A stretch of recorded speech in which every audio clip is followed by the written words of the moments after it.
তেওঁলোকে এইখন অসম বিচৰাই নাছিল তেওঁলোকে এনে এখন অসম বিচাৰিছিল আজি আমাৰ ৰাজ্যখনত যেতিয়া সিএৰ আন্দোলন আৰম্ভ হৈছিল অসমৰ একাংশ বৌদ্ধিক মহল যি জাতিটোক প্ৰতিনিধিত্ব কৰে তেওঁলোকে কৈছিল লাখ লাখ বিদেশী অসমলৈ সোমাই আহিব চাহ বাগিচাবোৰ লৈ ল'ব খেল পথাৰ লৈ ল'ব গাঁও লৈ ল'ব গোটেই অসমখনত বিদেশীৰ প্ৰয়োভৰ হ'ব আমি সাহসেৰে থিয় দি ভাৰতীয় জনতা পাৰ্টিৰ মঞ্চৰ পৰা কৈছিলো যে আপোনালোকৰ আকলন শুদ্ধ নহয় আৰু আজি সময়ে প্ৰমাণ কৰিলে যে সিএৰ পিছতো অসমলৈ এজন বিদেশী অহাটো নায়েই প্ৰতিদিনে যোন বিদেশী আহিব খোজে তাকো আমি কি ধৰণে প্ৰতিদিনে তেওঁলোকৰ দেশলৈ উভতাই পঠাইছো সিএ যদি 5 জন লোকক নাগৰিকত্ব দিছে তাৰ বিপৰীতে প্ৰতিটো দিনে ভাৰত বাংলাদেশ সীমান্তৰ পৰা আহিব খোজা অচিনাক্ত মুখবিলাকক আমি প্ৰতিটো দিনে উভতাই পঠিয়াইছো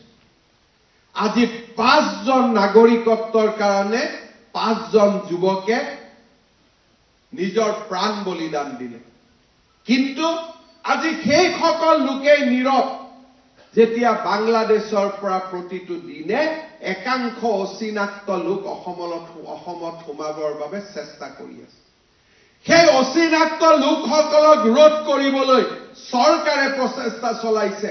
কিন্তু সেই প্ৰচেষ্টাৰ প্ৰতি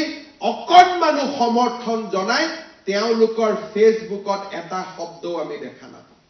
কাৰণ প্ৰথম দিনৰ পৰাই তেওঁলোকৰ উদ্দেশ্য স্পষ্ট নাছিল তেওঁলোকে এইখন অসম বিচৰাই নাছিল তেওঁলোকে এনে এখন অসম বিচাৰিছিল যে নিউয়ৰ্ক টাইমছত লিখক অসমত ভয়াবহ আন্দোলন হৈছে তেওঁলোকে এনেকুৱা অসম বিচাৰিছিল যে নিউয়ৰ্ক টাইমছত লিখক যে অসমত আজি 50 জন লোকৰ বোমা বিস্ফোৰণত মৃত্যু হ'ল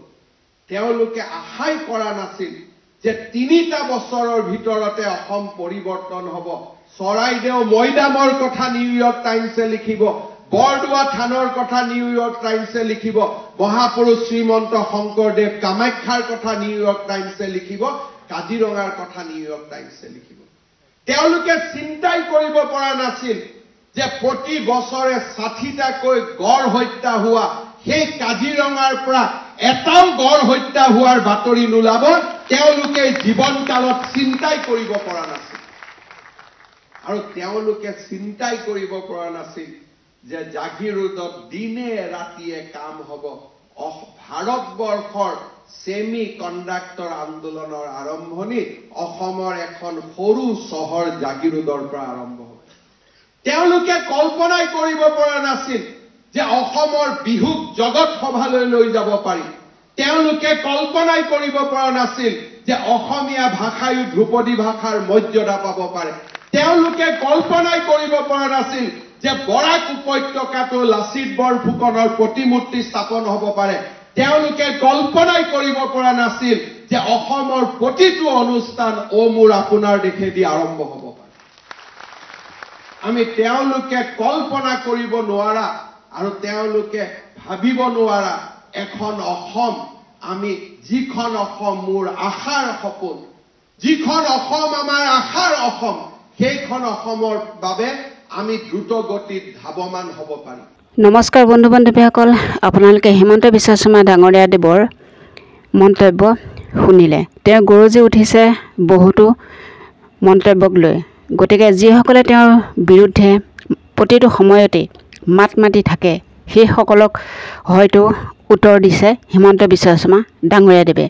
গতিকে ভিডিঅ'টো চাই কেনে পালে তেওঁ ভাষণ কেনে পালে